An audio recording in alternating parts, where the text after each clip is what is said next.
أعوذ بالله من الشيطان الرجيم. بسم الله الرحمن الرحيم وبه نستعين وهو خير ناصر ومعين. الحمد لله رب العالمين وصلى الله على سيدنا سيد الأنبياء والمرسلين وحبيب إله العالمين أبي الزهراء محمد وأهل بيته الطيبين الطاهرين المعصومين. أما بعد، قال الله الحكيم في كتابه الكريم: بسم الله الرحمن الرحيم. ومن يشفع عنده إلا بإذنه. صدق اللہ العلی العظیم. ناظرین محترم، اللہ سبحانہ وتعالیٰ کی حمد و ثنا، اس کی تعریف و تمجید کے ساتھ اللہ کے سب سے محبوب بندے محمد مصطفیٰ صلی اللہ علیہ وآلہ وسلم اور آپ کے خاندان مطہر پر درود و سلام بھیجتے ہیں. آپ کی خدمت میں بھی مخلصانہ سلام پیش کرتے ہیں اور آپ کا استقبال کرتے ہیں آپ کے اپنے پسندیدہ پروگرام ہمارے عقائد میں. ہم لگاتار اپنے عقائد کو برملا دلائل کی روشنی میں پیش کرتے آئے ہیں. توحید پر سیر حاصل گفتگو کی، عدل الہی پر جو ہمارا عقیدہ تھا اس کو بیان کیا، نبوت پر جو ہمارا عقیدہ ہے دلائل کی روشنی میں ہم نے آپ کی خدمت میں پیش کیا، اور امامت پر جو ہمارا عقیدہ ہے اس کو بھی ہم نے دلائل کے ساتھ آپ کے گوش گزار کیا.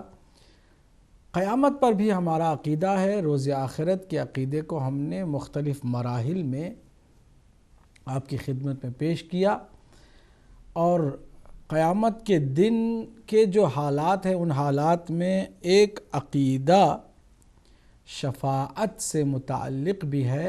عقیدہ شفاعت کی تمہیدی گفتگو بھی ہم نے گزشتہ پروگرام میں پیش کی کہ ہمارا عقیدہ ہے کہ اللہ سبحانہ تعالی اپنے مؤمن بندوں کی شفاعت کا انتظام اور اہتمام کر چکا ہے، اور اللہ کے آخری نبی حضرت محمد مصطفیٰ صلی اللہ علیہ وآلہ وسلم کو شفیع روز جزا قرار دے دیا ہے، اور آپ کی آل پاک فردن فردن شفاعت کرنے والی قرار پا گئی ہے.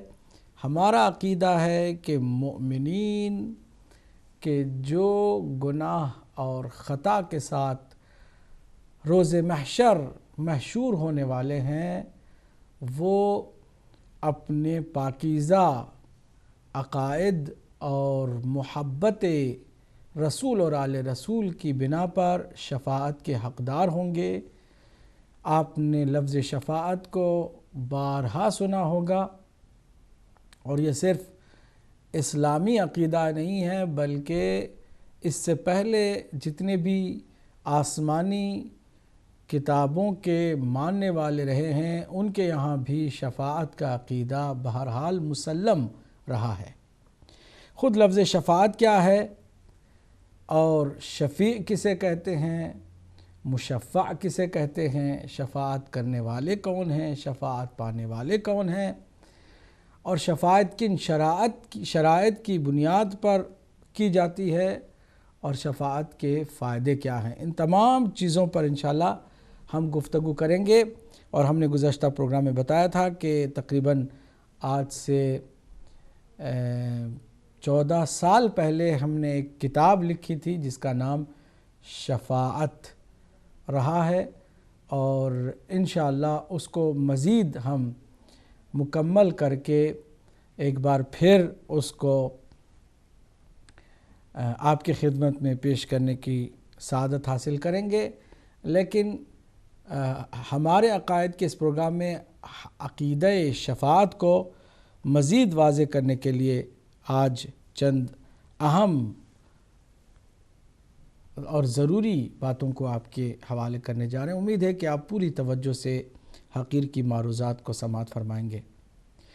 آپ کے حسنی سماعت کا میں ہمیشہ شکر گزار رہا ہوں، اور آج بھی آپ کے حق میں دعا گو بھی ہوں کہ آپ توجہ سے سنتے ہیں، تاکہ جو کچھ ہم آپ کی خدمت میں دریائے معرفت کے چند قطرات اٹھا کر لاتے ہیں اس سے آپ سیراب ہوں اور اس کا جو فائدہ ہے دنیا اور آخرت میں ہمیں بھی نصیب ہو۔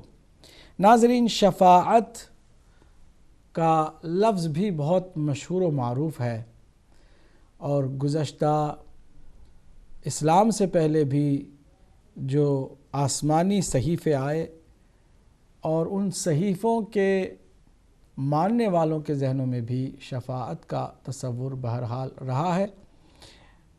شاہد کے طور پر، گواہ کے طور پر میں ایک مختصر سے واقعے کی طرف آپ کی توجہ کو مبذول کرنا چاہتا ہوں، اور وہ واقعہ یہ کہ حضور اکرم صلی اللہ علیہ وآلہ وسلم کی ولادت سے پہلے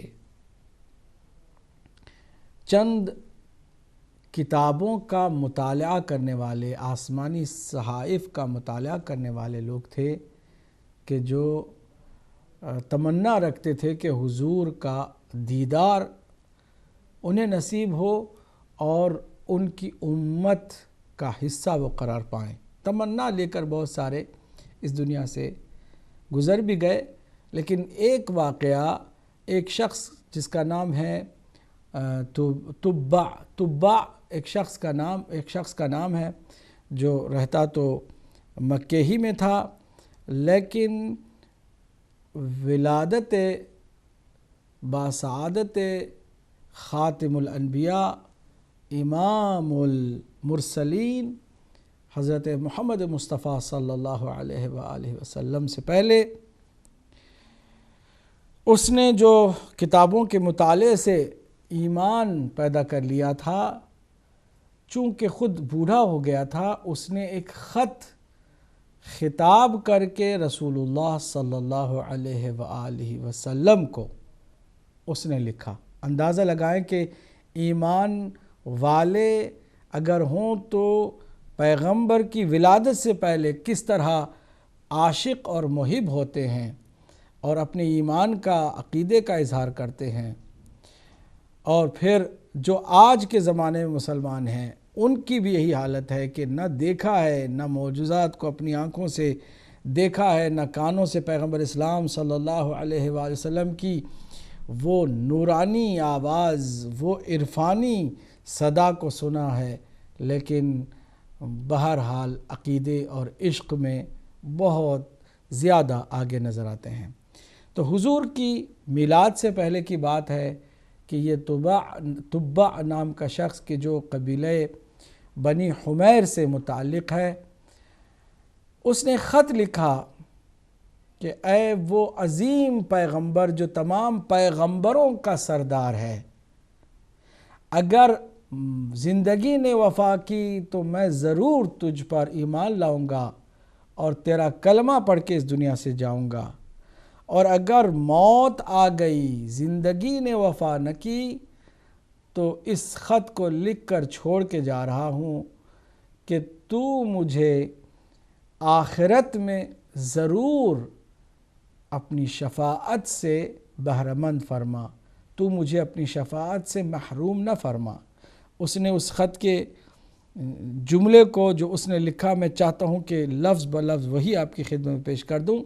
اس نے لکھا کہ وَإِن لَمْ أَدْرَكْتُ فَاشْفَعْ لِي يَوْمَ الْقِيَامَةِ، اگر میں تجھے درک نہ کر سکوں اے خدا کے ایسے نبی کہ جو تمام انبیاء کا امام ہے، اگر میں درک نہ کر سکا تیری ذات کو تو فَاشْفَعْ لِي، میری شفاعت کر دے یوم القیامہ، قیامت کے دن۔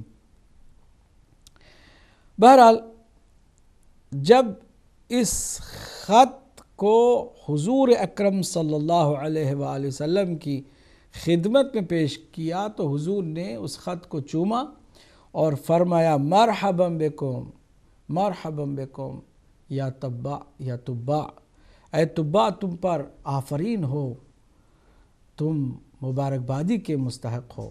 یعنی ایسے بھی ایمان والے ہوتے ہیں کہ جو حضور سے پہلے حضور کے عشق میں اس طرح بے چین اور بے قرار ہوں کہ وہ ایک خط چھوڑ جائیں کہ اگر درک نہ کر سکا میں تو قیامت کے دن ضرور میری شفاعت فرمائیں۔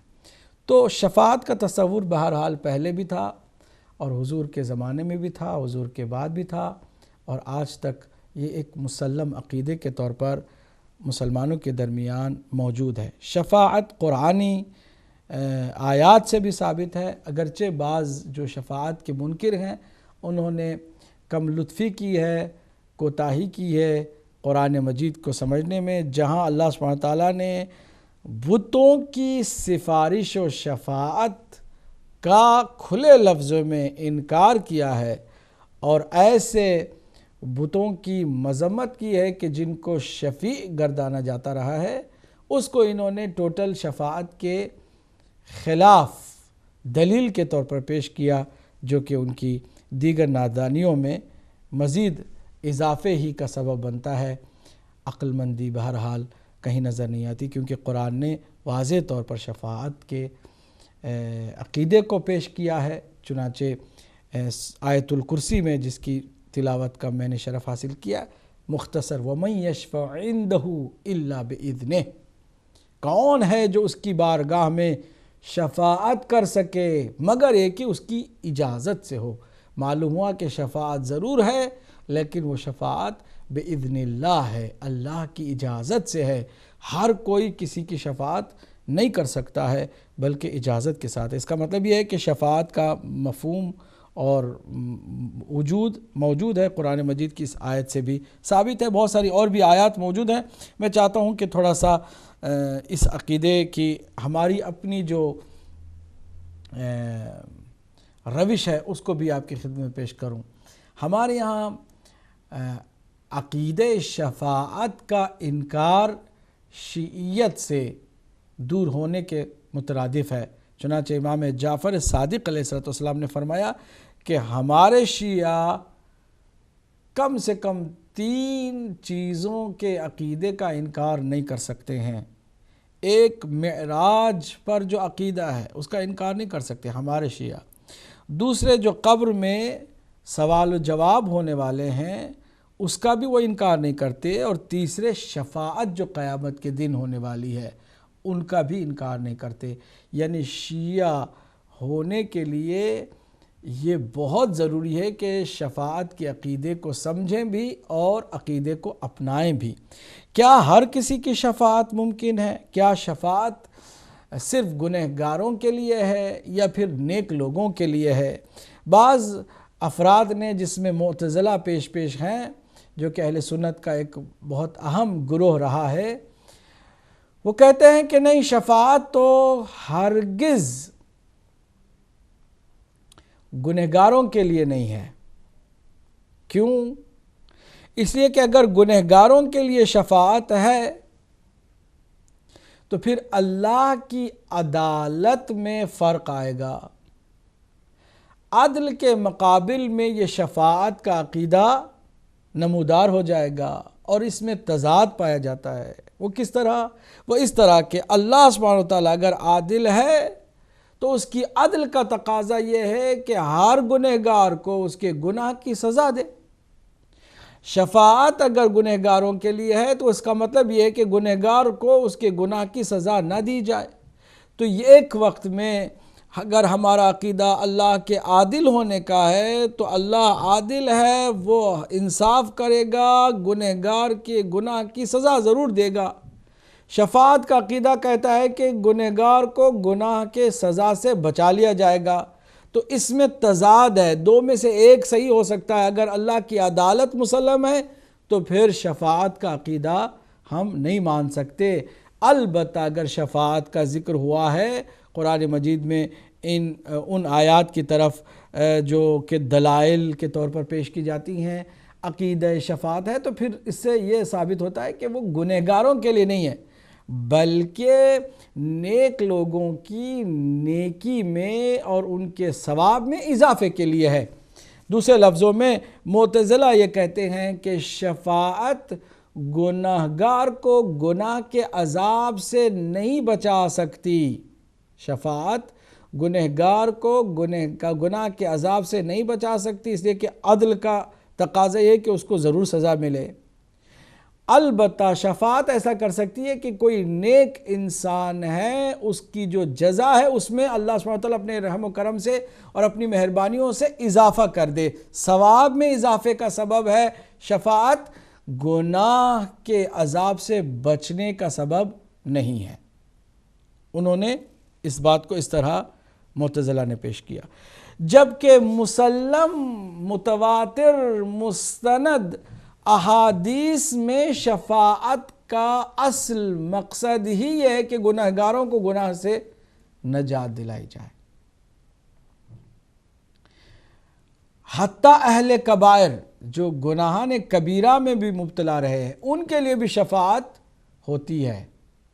تو شفاعت کا فائدہ یہ ہے کہ گنہگار کو گناہ سے چھٹکارا مل جائے، عذاب سے گنہگار کو بچا لیا جائے۔ درمیان میں واسطہ اور میڈیٹر اللہ کا نبی ہے اور اس کی آل ہے، ان کی محبت کا تقاضا یہ ہے کہ وہاں پر ہماری مشکل کو آسان کرنے کے لیے، گناہ کے عذاب سے بچانے کے لیے وہ اللہ کی بارگاہ میں ہماری شفاعت کریں، اور جب وہ شفاعت کریں گے تو اللہ سبحانہ وتعالیٰ ہمیں عذاب سے بچا لے گا۔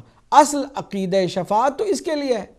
تو پھر معتزلہ جو کہتے ہیں اور جو ہمارا عقیدہ ہے اس کے درمیان جو متضاد باتیں ہیں اس کا حل کیسے ہوگا، انشاءاللہ اس کے حل کو بھی ہم آپ کی خدمت میں پیش کریں گے انشاءاللہ۔ یہ علمی گفتگو ضرور ہے لیکن سادہ زبان میری ہے، اور میری سادہ الفاظ سے، وضاحت سے امید ہے کہ ہر کسی پر یہ بات واضح ہو جائے گی کہ اصل میں شفاعت کسے کہتے ہیں۔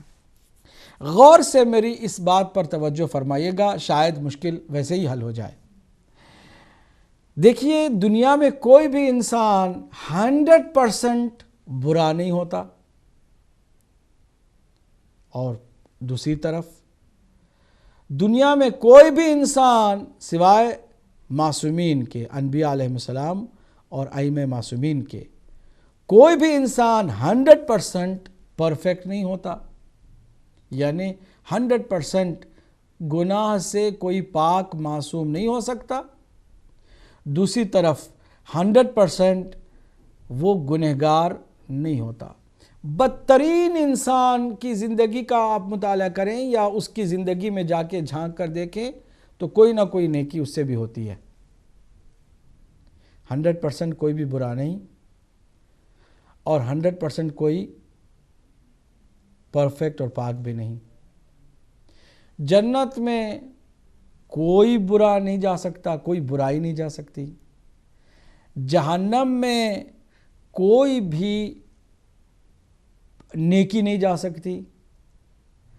جنت وہ جگہ ہے کہ جہاں 100% پاک لوگ ہی جا سکتے ہیں، نیکیاں بھری ہوئی ہوں، ایک بھی برائی ہو تو جنت میں وہ جا نہیں سکتا ہے، کیونکہ جنت برائیوں کو اندر نہیں آنے دیتی۔ دوسری طرف جہنم کی بھی یہی کیفیت ہے کہ کسی نیکی کو جہنم اپنے اندر آنے نہیں دیتا۔ تو جہنم میں بھی کوئی نہیں جائے گا، جنت میں بھی کوئی نہیں جائے گا، اگر درمیان میں شفاعت نہ ہو۔ اگر شفاعت نہ ہو تو پھر کوئی بھی نیک انسان 100% نیک نہیں ہے، اس لیے وہ جنت میں نہیں جا سکتا، کچھ نہ کچھ اس نے گناہ کیے ہیں۔ اور کوئی بھی برا انسان جہنم میں نہیں جا سکتا، اس لیے کہ کچھ نہ کچھ اس نے نیکی کی ہے۔ تو نیکی میں جہنم، نیکی کے ساتھ جہنم میں جایا نہیں جا سکتا۔ تو جہنم میں جانے کے لیے بھی، جنت میں جانے کے لیے بھی ضروری ہے کہ ایک مرحلہ جہنم اور جنت میں جانے سے پہلے طے کیا جائے، اور وہ مرحلہ ہے شفاعت کا۔ شفاعت ان لوگوں کی ہوگی کہ جو ایمان کے اعتبار سے برے نہیں تھے، عقائد ان کے صحیح تھے، انہوں نے صحیح رہنماؤں کو انتخاب کیا تھا، انہیں پاکیزہ ہستیوں کے پیچھے چلنے کا عہد اور اعادہ کیا تھا۔ لیکن چونکہ انسان تھے، خطا کار تھے، گناہ بھی ان سے سرزد ہو گیا، اب ان گناہوں سے انہیں چھٹکارا ملے گا تو وہ جنت میں جا سکیں گے۔ تو جنت میں جانے کے لیے انہیں گناہ سے پاک ہونا پڑے گا، اور شفاعت گناہوں سے پاک کرنے کا آخری مرحلہ ہے۔ ناظرین، اس بات کو اگر کوئی سمجھے تو پھر معتزلہ کا جواب خود بخود ان کو مل جائے گا کہ وہ کہتے ہیں نہیں، گنہگاروں کو ضرور سزا ملنی چاہیے۔ جی ہاں، ملنی چاہیے، لیکن کوئی بھی انسان اتنا 100% نیک نہیں ہے کہ کسی بھی گناہ سے وہ چھٹکارا خود بخود پا جائے۔ کہیں نہ کہیں اس کا کوئی نہ کوئی گناہ محفوظ رہ جاتا ہے۔ اس گناہ کو بہرحال اسی جنت میں جانے سے پہلے اسے دھونا ہے، اس گناہ سے پاک ہونا ہے، اور پاک ہونے کے لیے اسے شفاعت کی ضرورت ہے۔ تو گناہوں سے ہی پاک کرنے کے لیے شفاعت ہوتی ہے، نہ یہ کہ صرف نیکیوں میں اضافے کے لیے ہے۔ امید ہے کہ میرے اس مختصر سے جواب کو، کہ جو سادہ الفاظ میں نے آپ کی خدمت پیش کیا، آپ نے کیچ کر لیا ہوگا، اور میں آج کے اپنے پہلے کال کو شامل کرتا ہوں، دیکھتا ہوں ان کا کیا سوال ہے۔ گزارش یہ ہے کہ جب گفتگو شفاعت کے موضوع پر ہو رہی ہے تو سوال بھی کوئی علمی اسی طرح کا ہو، تاکہ جو لطف ہے پروگرام کا وہ برقرار رہے۔ پہلے کال کو شامل کرتا ہوں۔ السلام علیکم ورحمۃ اللہ۔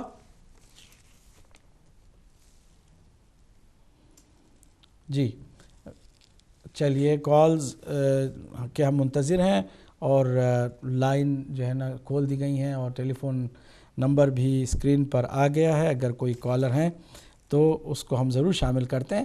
تو یہ جو شفاعت کا لفظ ہے، خود اس پر بھی جو ہے میں چاہ رہا تھا کہ آج اگر موقع ملے تو گفتگو کروں۔ تو الحمدللہ ایک مرحلہ تو ہم نے طے کر لیا کہ شفاعت نیک لوگوں کے لیے نیکی میں اضافے کا سبب نہیں ہے، بلکہ گناہوں سے پاک کرنے کے لیے آخری مرحلہ ہے شفاعت کا۔ دوسرا مرحلہ ہے شفاعت کو سمجھنے کے لیے کہ خود لفظ شفاعت، اس کا لغوی معنی کیا ہے اور اس کا اصطلاحی معنی کیا ہے۔ لغت میں شفع کہتے ہیں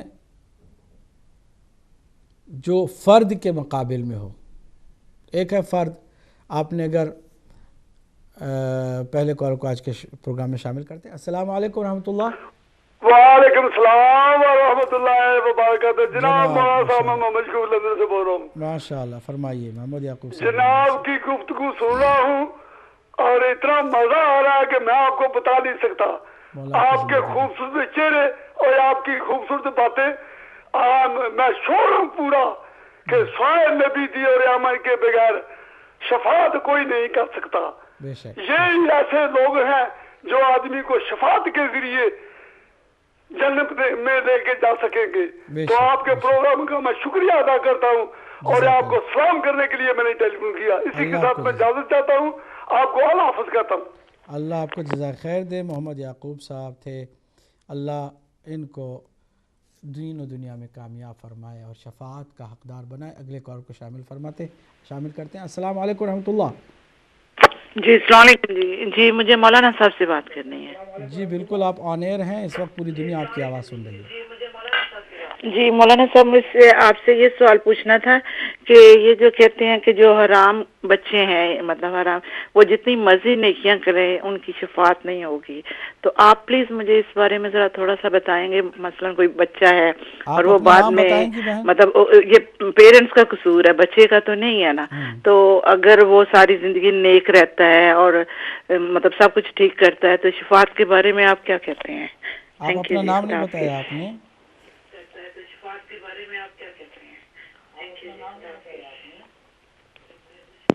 چلیے، آپ نے سوال کر لیا، لیکن سوال کا جواب بھی انشاءاللہ ہم دیں گے۔ اگر کوئی کالر ہیں تو ان کو بھی شامل کرتے ہیں۔ جی السلام علیکم ورحمۃ اللہ۔ ہیلو، السلام علیکم ورحمۃ اللہ۔ جی وعلیکم السلام ورحمۃ اللہ وبرکاتہ۔ مولانا کیسے ہیں آپ؟ الحمدللہ۔ عرفان شاہ صاحب فرمائیے۔ جی بہت شکریہ، مہربانی پہچاننے کا۔ امام علی علیہ السلام کی نہج البلاغہ میں جو انہوں نے توحید کے بارے میں ایکسپلینیشن کی ہے، تو اپنا کائنات کو کہا ہے پانی سے بنی ہے، میری کوئی سمجھ نہیں آئی ذرا صحیح طریقے سے ان کی جو 4-5 سطروں میں جو توحید کے بارے میں انہوں نے وضاحت بیان کی، اگر توحید کے بارے میں تو نہج البلاغہ میں بہت کچھ ہے۔ کون سا خطبہ، کون سی بات جو آپ کے سمجھ سے باہر ہے؟ جی توحید کے بارے میں انہوں نے توحید کے بارے میں عرفان شاہ صاحب اللہ تعالیٰ کی توحید کے بارے میں جو بیان کیا ہے، میں آپ کی خدمت عرض کر رہا ہوں کہ نہج البلاغہ پہلے خطبے سے لے کے آخر تک شروع میں انہوں نے بیان کیا ہے. نہیں کوئی خطبہ نمبر یاد ہے یا کوئی عبارت آپ کو آپ کے ذہن میں ہے کہ ہم اس کو آپ کے لیے واضح کریں؟ یا یہ جو پانی کے بارے میں کہا کہ کائنات پانی ہے اور زمین ہے یہ ایک چادر ہے اور اس کے اوپر اللہ تعالیٰ نے یہ جو پہاڑ ہیں کیلوں کی طرح ٹھوک دیے ہیں. ٹھیک ہے انشاءاللہ. جزاک اللہ. میں نے گزارش کی تھی کہ اگر شفاعت کے موضوع پر سوال ہو اور آج کے موضوع کا حق ادا کیا جائے تو زیادہ بہتر ہے، اگرچہ توحید پر گفتگو ہوتی رہے گی اور انشاءاللہ ہوگی. اگلے کال کو شامل کرتے ہیں. السلام علیکم ورحمۃ اللہ. السلام علیکم جناب، میں مسلم ہاشم بول رہا ہوں لندن سے. مسلم ہاشم صاحب جی فرمائیے. تو مجھے قبلہ عابدی صاحب سے بات کرنی تھی. آپ کو پوری دنیا سن رہی ہے اور اس میں عابدی بھی شامل ہے، فرمائیے. اچھا، میں ماشاء اللہ سے آپ نے اتنی عمدہ وضاحت پہلے ہی کر دی ہے اور کن لوگوں کے حق میں ہوگی اور کن لوگوں کو نصیب نہیں ہوگی اور کیا کیا مصارف ہیں. اس طرح ایک چھوٹی سی وضاحت کرا تھا کہ لوگوں کو شاید یہ ادراک نہیں رہتا یا بھول جاتے ہیں کہ اعمال تولے جائیں گے ان گنے نہیں جائیں گے. تو شفاعت کا جو مستحق ہوگا یا جو اپنے لیے شفاعت معصوم کو نامزد کرے گا معصومین کو اپنی شفاعت کے لیے، یہ خالی نامزدگی ہی اس کی اتنا بڑا عمل ہے کہ اس کے سارے گناہوں کا اس کا استحقاق بن جائے گا. اور دوسرے سورہ محمد کی آیات گواہ ہیں کہ جو لوگ اس کے اوپر بھروسہ نہیں کرتے ان کے اعمال اللہ حبط کر لے گا. اور جو لوگوں کو اللہ کے اوپر نے جو کچھ نازل کیا ہے رسول پاک علیہ الصلوۃ والسلام کے اوپر اور جنہوں نے اعمال صالح کی نہیں بھی کیے ہیں ان کے سیئات کو اللہ جو ہے وہ معاف کرے گا. سورہ توبہ کی بھی آیت ہے. تو ماشاءاللہ اتنا عمدہ آپ نے شفاعت کا موضوع لیا ہے اور اتنے اونچائی کے اوپر آپ اس کو اور اتنی سادگی سے بیان کر رہے ہیں کہ بے ساختہ آپ کے لیے دعائیں نکل رہی ہیں. شکریہ. اللہ آپ کو سلامت رکھے. آپ کے لیے بھی ہم دعا گو ہیں. خیر میں اضافہ کریں. شکریہ. جزاکم اللہ خیر. مسلم ہاشم صاحب بہترین آپ نے اضافہ کیا ہماری گفتگو میں اور گنجائش بہرحال بہت ہے ابھی انشاءاللہ. ابھی تو ابتدا ہے شفاعت کے موضوع پر. مزید بہت ساری وہ باتیں کہ جن باتوں کا جاننا ایک مومن کے لیے بہت ضروری ہے. اگلے کال کو شامل کرتے ہیں. السلام علیکم ورحمۃ اللہ. السلام علیکم. وعلیکم السلام. میرے بھائی کون ہیں، کہاں سے ہیں؟ جی میں شاہد بات کر رہا ہوں مسقط سے. شاہد صاحب مسقط سے، فرمائیے کیا سوال ہے آپ کا؟ جی مولانا صاحب سے بات کرنا چاہتا ہوں. جی بالکل فرمائیے، میں سن رہا ہوں آپ کی آواز. اچھا مولانا صاحب، بات یہ ہے کہ یہ محمد یعقوب صاحب جو ہے آپ کے ہر پروگرام میں آتے ہیں. ہم ان کی آواز سنتے ہیں تو ہمیں پتہ چل جاتا ہے محمد یعقوب صاحب آپ کے ساتھ مخاطب ہو گئے ہیں. جی ہمیں بہت خوشی ہوتی ہے جب بھی یہ آپ کے پروگرام میں آتے ہیں. ان کو نام بتانے کی ضرورت نہیں، ان کی آواز سے پتہ چل جاتا ہے کہ محمد یعقوب صاحب آ گئے ہیں. جی تو ان کا پلیز فون نمبر دے دیں گے ہمیں. فون نمبر کسی وقت آپ کو دوبارہ فون کرنا پڑے گا آف ایئر اور اس کے بعد آپ کو نمبر شاید مل جائے. بہت شکریہ شاہد صاحب مسقط سے. آپ محمد یعقوب صاحب کی محبتوں سے مانوس ہوئے اور چاہتے ہیں کہ ان سے بھی بات ہوں. تو اگلے کالر کو بھی شامل کرتے ہیں اگر کوئی ہیں تو. السلام علیکم. وعلیکم السلام. کون میری بہن، کہاں سے ہیں؟ لندن سے بات کر رہی ہوں. میں نے ایک سوال پوچھنا تھا وطر کے بارے میں. کس کے بارے میں؟ وطروں کے بارے میں. نماز وطر کے بارے میں. جی ٹھیک ہے. میری جو چھوٹی سسٹر ہے اس نے پتہ کیا تھا کہ جب آپ نماز وطر پڑھتے ہیں دوسری رکعت میں جاتے ہیں اور آیت الکرسی پڑھتے ہیں تو وہ پڑھنی لازمی ہے یا آپ جب تیسری رکعت میں جاتے ہیں تبھی پڑھیں؟ نماز وطر میں کوئی 2 رکعت تو نہیں ہے. نماز وطر تو 1 رکعت ہے. 3 رکعت ہے نا نماز وطر کی جب آپ دوسرے رکوع میں جاتے ہیں. نماز وطر کی 3 رکعت تو کوئی نہیں ہے. آپ نماز تہجد کا جو حصہ ہے وطر اس کی بات کر رہی ہیں؟ نہیں، عشاء کی نماز کی بات کر رہی ہوں. جب آپ چلیے میں وضاحت کروں گا اس پر. شاید آپ نے بھی تھوڑی سی کنفیوژن اپنے لیے پیدا کی ہے لیکن کوئی مسئلہ نہیں، انشاءاللہ ہم حل کریں گے.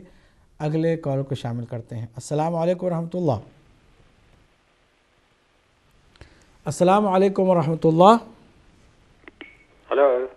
جی کون میرے بھائی کہاں سے ہیں جناب؟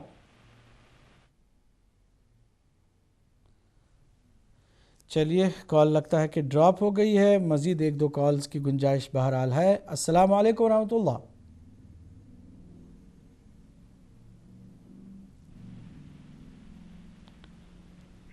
جناب السلام علیکم ورحمۃ اللہ.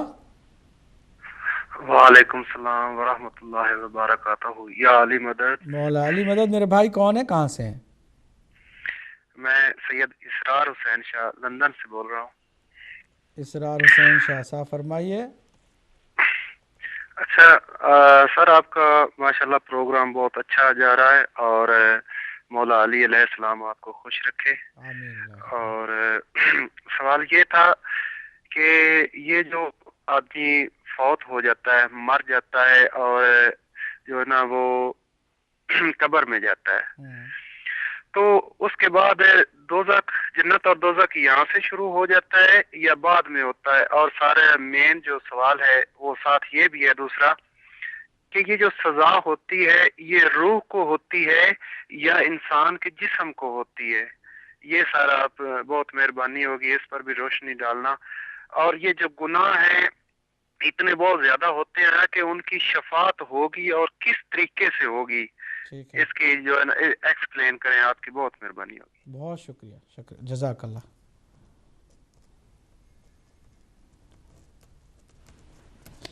جی السلام علیکم ورحمۃ اللہ. وعلیکم السلام. جی میرا نام صدف ہے اور میں لندن سے بات کر رہی ہوں. بہن صدف. اور میرا سوال ہے جو ہم جیسے مسلمان جو نماز بھی پڑھتے ہیں اور روزہ بھی رکھتے ہیں اور ساتھ ساتھ غیبت بھی ہماری چل رہی ہوتی ہے اور یہ جو حسد کرتے ہیں لوگوں سے اور اس کے بارے میں ہماری جو شفاعت ہوگی تو وہ کیا وہ 100% اللہ تعالیٰ اس کو قبول کر لیں گے؟ کیونکہ کہتے ہیں کہ یہ بہت بڑا گناہ ہوتا ہے جو غیبت کرتے ہیں اور وہ حسد اور وہ سارا کچھ. تو اور دوسرا یہ کہ قبر کے بعد جو ہمارا وہ ہوگا نا وہ کیا کہتے ہیں اس کو پروسیجر، اس کے بارے میں آپ کیا کہتے ہیں؟ تھوڑا اس کے بارے میں اگر آپ وضاحت کر دیں تو بہت مہربانی. نہیں قبر کے بعد کا کیا پروسیجر ہے؟ ہاں قبر کے بعد ہاں وہ مرنے کے بعد جو ہمارا قبر میں جو ہمارا پروسیجر ہوتا ہے وہ پہلے سوال جواب اور وہ سارا کچھ اس کے بارے میں اگر آپ تھوڑا سا وضاحت کر دیں تو ٹھیک ہے. بڑی مہربانی ہوگی انشاءاللہ. شکریہ جزاکم اللہ خیر. میں آخری کالر کو لے سکوں گا. السلام علیکم ورحمۃ اللہ.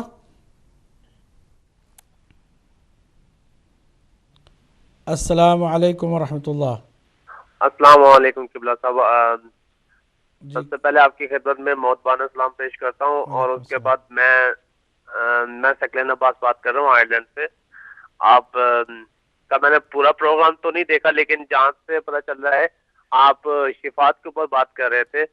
تو میرا سوال یہ تھا قبلہ آج کے جو آپ فرما رہے تھے کہ ہماری شفاعت ہوئی، قرآن مجید میں بھی اس کی بات مینشن ہوئی ہے بلا شبہ، لیکن جو ہمارے اعمال ہیں جیسے کہ ہمارے ایک معصوم امام نے فرمایا کہ جو نماز نہیں پڑھتا وہ ہم میں سے نہیں، تو کیا اس وقت جب ہم امام کے سامنے پیش ہوں گے تو امام ہمیں ایکسیپٹ کریں گے؟ اور دوسری بات یہ کہ جب ہمارے اعمال اس قابل ہی نہیں ہے تو وہ ہماری شفاعت مطلب کہ کس وجہ سے کریں گے؟ جب ہم ان کے سامنے ہی نہیں ہو سکتے، ہمارے اعمال ایسے ہیں کہ ہم ان کے سامنے ہی نہیں ہو سکتے، تو کیا وہ شفاعت کریں گے؟ جیسے کہ آپ کو میں نے ابھی مثال دی ہمارے امام جعفر صادق علیہ السلام کی کہ جو نماز نہیں پڑھتا وہ ہم میں سے نہیں ہے. تو پلیز آپ اس بارے میں تھوڑی سی وضاحت کر دیں تو بہت شکریہ. ٹھیک ہے جزاکم اللہ خیر. اگر کوئی کالر آخری رہ گئے، ویسے میں نے اس کو اگر چلیے ایک کالر آخری ان کو شامل کرتے ہیں. مزید میں کالرز لینے سے معذرت چاہوں گا. السلام علیکم ورحمۃ اللہ. السلام علیکم مولانا صاحب. میں محمد ابراہیم بول رہا ہوں لوٹن سے. جناب فرمائیے. میں سورہ یاسین میں پڑھ رہا تھا کہ جو شخص سورہ یاسین رات کو سوتے وقت پڑھے گا خدا تعالیٰ اس کے اوپر 1000 فرشتے مقرر کرے گا اور زندگی بھر وہ اس کا اللہ کے استغفار میں دعا کریں گے اور مرنے کے بعد وہ فرشتے انہیں اس سے مرنے والے کے ساتھ قیامت تک اس کی عبادت کریں گے. جی فرمائیے. اور جب مرنے کے بعد اللہ کے وہ جنت وہ پہنچا دیں گے. تو اور اللہ تعالیٰ اس کے بعد پوچھے گا کہ بھائی تو یہ بندہ تو بہت اچھا ہے, تم جو جس کی طرف شفاعت کرنا چاہتے ہو تم کہو اور میں اسے قبول کروں گا. اس کے ذریعے تھوڑا سے آپ وضاحت کر دیں گے. ٹھیک ہے, ٹھیک ہے. باقی تمام کالر سے میں معذرت چاہوں گا کہ جن کی کالز میں نہیں لے سکا ہوں. ناظرین, میں آپ کی خدمت میں مختصر جواب دے کر اجازت چاہوں گا, چونکہ میرے پاس وقت کی بہرحال کمی ہے. محمد یعقوب صاحب ہمارے پہلے کالر ہمیشہ کی طرح آئے, انہوں نے دعائیں دیں. ایک خاتون ہماری آئیں اور انہوں نے پوچھا کہ وہ بچے کے جو ولد الحرام کہلاتے ہیں ان کا تو کوئی قصور نہیں ہوتا, ماں باپ کا قصور ہوتا ہے, تو پھر یہ جو کہا جاتا ہے کہ وہ ہرگز جنت میں نہیں جا سکتے اور شفاعت انہیں نہیں مل سکتی, تو یہ کس طرح کا مسئلہ ہے. میں ان کی خدمت میں عرض کر دوں کہ یقیناً بچے کا کوئی قصور نہیں ہوتا ہے اور گناہ کرنے والوں کو ہی گناہ کی سزا دی جاتی ہے. بچے کو اس بات کی سزا نہیں دی جائے گی کہ وہ کیوں ولد الحرام ہوا, وہ کیوں اس گناہ کا نتیجہ بنا. نہیں, بچے کو اس بات کی سزا نہیں دی جائے گی. بچے کے لیے یہ بھی کہنا کہ ناممکن ہے کہ وہ مومن ہو, یہ بات بھی صحیح نہیں ہے, کیونکہ بہت مشکل ضرور ہے, بہت مشکل ہے کہ وہ اس محبت رسول اور آل رسول کو اپنے دل میں بسائے کہ جو صرف اور صرف پاکیزہ نسلوں اور پاکیزہ دلوں میں ہی جا کر بیٹھتی ہے. اگر بچے کا کوئی قصور نہیں ہے تو اللہ سبحانہ وتعالیٰ کا بھی کوئی قصور نہیں ہے, اور محبت رسول اور آل رسول کا بھی اس میں کوئی قصور نہیں ہے.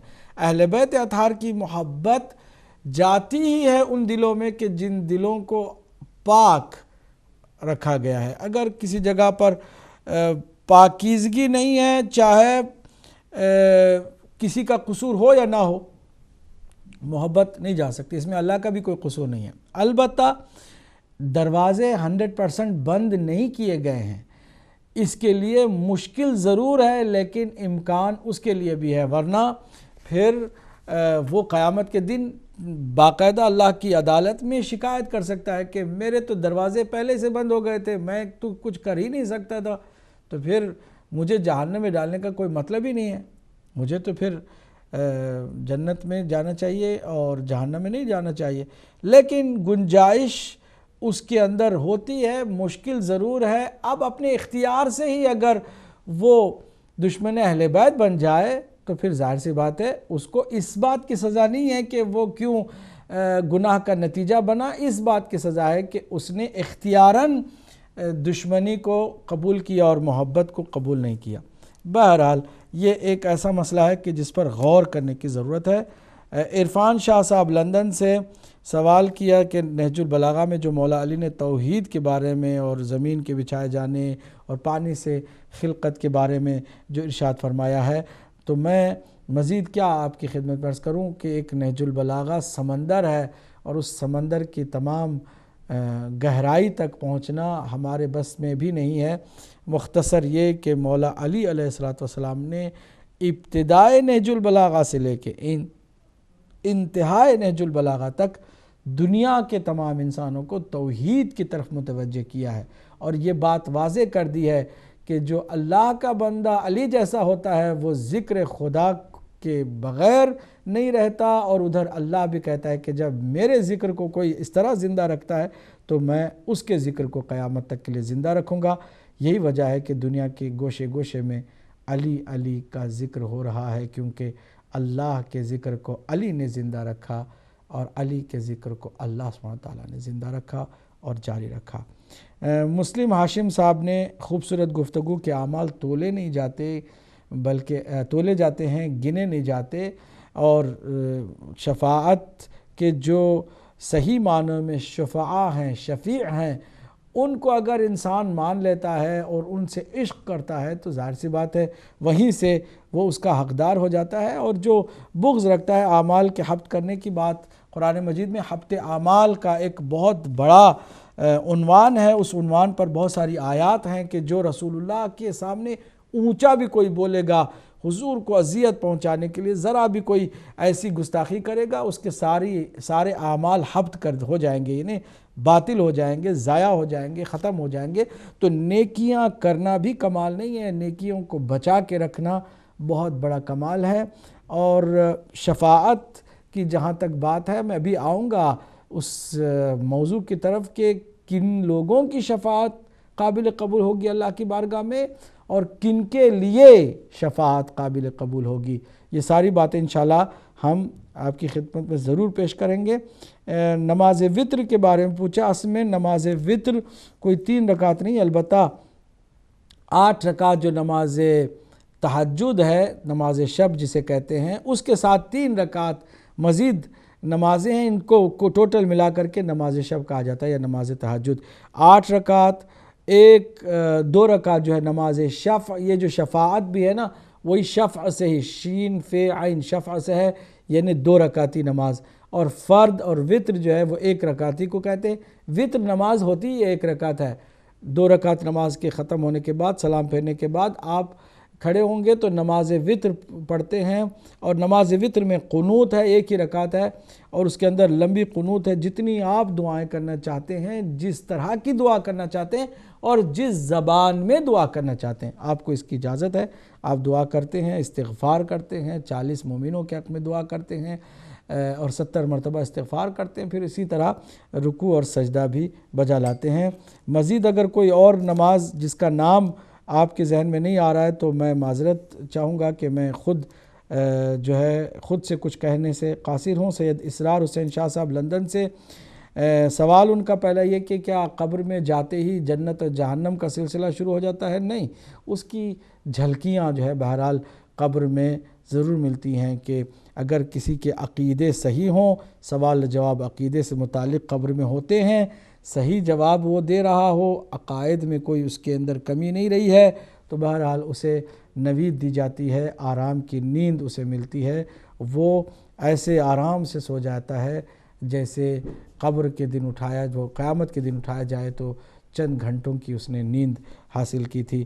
اور اگر خدا نخواستہ اس کے اعمال ہی غلط رہے ہیں، تو عقائد ہی غلط رہے ہیں، تو پھر اس کی جو ہے سزا کا بھی سلسلہ شروع ہو جاتا ہے. لیکن جہنم بہرحال قیامت کے دن محشور ہونے کے بعد، مکمل حساب و کتاب کے بعد ہی انسان کو ملتا ہے، جنت یا جہنم دونوں میں سے ایک. سزا بھی روح کو ملتی ہے یا جسم کو؟ دیکھیے، خالی روح کو سزا دینے کا کوئی مطلب نہیں ہے یا ثواب دینے کا کوئی مطلب نہیں ہے. اور روح کے لیے کسی ٹول کی ضرورت ہے، کسی آلے کی ضرورت ہے، اور جسم بہرحال بہترین اس کے لیے آلہ ہے اور ٹولز ہیں تاکہ روح کی جو جسم کے ساتھ ملن ہے، اس ملنے کے بعد ہی اس کے ثواب کا یا سزا کا اسے صحیح معنوں میں اندازہ ہوتا ہے. البتہ قبر میں جسم مثالی عطا کر دی جائے گی روح کو. جسم مثالی کیا ہے؟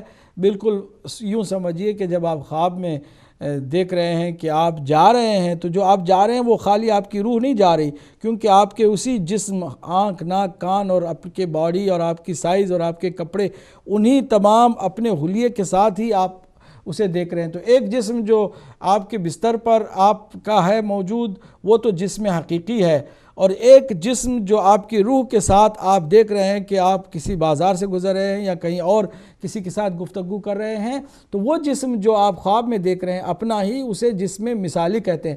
قبر میں بھی اور برزخ کے تمام موارد میں جسم مثالی جو ہے وہ روح کے ساتھ ہوتا ہے اور اس جسم کو بہرحال سزا یا جزا سے دوچار کیا جاتا ہے. شفاعت کے بارے میں کہ شفاعت کس طرح سے ہوگی، میں تفصیل سے انشاءاللہ گفتگو کو آگے بڑھاؤں گا. اگلے پروگراموں میں آپ ضرور دیکھے گا, شفاعت کے تمام مراحل آپ کی خدمت میں پیش کرنے کی کوشش کی جائے گی.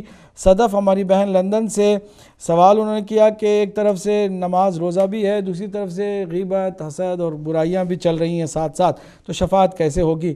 شفاعت کا میں انشاءاللہ بعد میں بتاؤں گا کہ کس طرح مرحلہ اور کن لوگوں کے لیے شفاعت میسر ہے, کن لوگوں کے لیے نہیں ہے. مختصر میں یہاں پر آپ کے جواب میں یہی کہ نیکیاں اس وقت تک نیکیاں نہیں ہیں جب آپ ان کو محفوظ نہ کریں. نیکی کر کے انسان نماز پڑھ کے خود ہی اس میں آگ لگا دے, روزہ رکھ کے خود ہی اس کے ثواب کو برباد کر دے, تو پھر وہ نیکیاں قبر تک جانے والی بھی نہیں ہیں. نیکیاں وہی جائیں گی کہ جن نیکیوں کو آپ نے محفوظ رکھا ہے. محفوظ رکھنے کے جو طریقے ہیں اور جو نیکیاں گناہ سے برباد ہو جاتی ہیں, ان تمام کو آپ تفصیل سے کسی اور موقع پر سنیں گے انشاءاللہ. ثقلین عباس صاحب آئرلینڈ سے سوال ان کا ہے کہ جو لوگ شفاعت کے جو امام کے منہ دکھانے کے بھی قابل نہیں ہیں, مثلا امام نے فرمایا کہ جو نماز میں سبکی اور نماز کو سبک شمار کرے گا اور لاپرواہی برتے گا, اس کے لیے ہماری شفاعت نہیں ہے. تو جو خود انسان امام سے آنکھ ملانے یا امام کے سامنے حاضر ہونے کے قابل نہیں ہے, وہ شفاعت اس کو کیسے ہوگی؟ میں بہرحال بعد میں عرض کروں گا کہ شفاعت کے حقدار کس طرح ہوتے ہیں, ان کے لیے شرائط ہیں, ان شرائط کا ضرور ہم بعد میں ذکر کریں گے. محمد ابراہیم صاحب لوٹن سے سورہ یاسین کی تلاوت کے ثواب میں ایک حدیث جو انہوں نے بتائی کہ 1000 فرشتے اللہ سبحانہ وتعالیٰ سورہ یاسین کے پڑھنے والے کو مقرر فرمائے گا کہ جو اس کے حق میں استغفار کرتے رہیں گے یہاں تک کہ اسے جنت میں پہنچا دیں گے, اور یہ فرد ایسا فرد جو ہے وہ شفاعت کرنے کا حقدار بھی ہو جائے گا. تو اس کی وضاحت وہ چاہتے ہیں. بہرحال خالی پڑھ لینے کا یہ ثواب نہیں ہے. میں عرض کر چکا ہوں اور دوبارہ عرض کر رہا ہوں کہ خالی کسی نیکی کو انجام دینا ہی کمال نہیں ہے, اس نیکی کو محفوظ رکھنا اور اس کی حفاظت کرتے ہوئے اس نیکی کے ساتھ جانا, یہ بہت بڑی بات ہے. اگر 1000 فرشتے استغفار کے لیے مقرر بھی ہو گئے اور وہی ایسا گناہ کرے کہ سارے فرشتے اس پر لعنت کر کے نکل جائیں, تو کیا یہ ممکن نہیں ہے کہ ایک طرف نے اس نے سورہ یاسین پڑھی اور وہ سارے فرشتے آ گئے استغفار کے لیے آ گئے, اور اس نے ایک اور حرکت ایسی کی کہ سارے فرشتے اس کے خلاف ہو گئے اور اس پر اسی شخص پر لعنتیں کرنے لگے؟ تو کیا یہ ممکن نہیں ہے؟ ممکن ہے. انسان کے حالات بدلتے رہتے ہیں, اس کے اعمال میں اتنی ساری تبدیلی بھی ممکن ہے. بہرحال انشاءاللہ تفصیلی گفتگو شفاعت کرنے والوں کی ہم اگلے پروگرام کے لیے چھوڑتے ہیں. ہمیں اجازت دیجیے گا, اپنا خیال رکھیے گا. اللہ سبحانہ وتعالی ہم سب کو دنیا اور آخرت میں قرآن اور اہل بیت کے دامن کے ساتھ متمسک رکھے, اور قرآن اور اہل بیت دونوں کی شفاعت کا ہمیں حقدار قرار دے. والسلام علیکم ورحمۃ اللہ وبرکاتہ.